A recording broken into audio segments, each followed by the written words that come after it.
Enumeration form পেয়ে গেছেন। এবার ফর্মে ফিল আপ করতে গিয়ে যদি ভুল হয় তাহলে কি করবেন? ভুল তথ্য রেখে দেবেন? একেবারেই না। ভুল তথ্য একদমই রাখবেন না। সেই জায়গায় সঠিক তথ্য দেবেন এবং পেন দিয়ে সাইন করে দেবেন।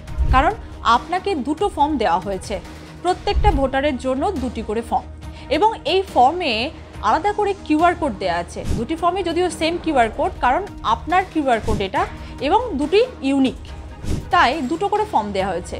প্রায় 7.5 কোটি ভোটারের জন্য দুটি করে ফর্ম বরাদ্দ। 7.5 কোটি ভোটারের জন্য ডুপ্লিকেট ফর্ম বার করা নির্বাচন কমিশনের কাছে সত্যি করেই খুব চাপের, তাই প্রত্যেকটি ভোটারের জন্য দুটি করে ফর্ম বরাদ্দ হয়েছে। ভুল হতেই পারে, অবশ্যই ভুল হতেই পারে, এবং আমি বলবো ভুল করার আগে আলাদা করে ফর্ম দুটি জেরক্স করে নিন। জেরক্স করে নিয়ে সেখানে আগে ফিল আপ করে নিন, ফিল আপ করে তারপরে আসল ফর্মে হাত দিন। আর যদি ভুল হয়েও থাকে, যে ফর্মটা আপনার ভালো এবং সুন্দর করে ফিল আপ করা আছে সেটা বিএলওকে দিন, আর যে ফর্মটাতে একটু ভুল রয়েছে সেই ফর্মটা আপনি আপনার কাছে রেখে দিন, তাহলে তো আর কোনো সমস্যা নেই। অতএব দুটি ফর্ম দেওয়া হয়েছে, তাই কোনো চিন্তার বিষয় নেই যে দুটি ফর্মই নিশ্চয়ই বেশি কাটাকুটি হবে না। ফর্ম ফিল আপ করার আগে অবশ্যই মাথা ঠান্ডা করে ফর্মটি ফিল আপ করুন।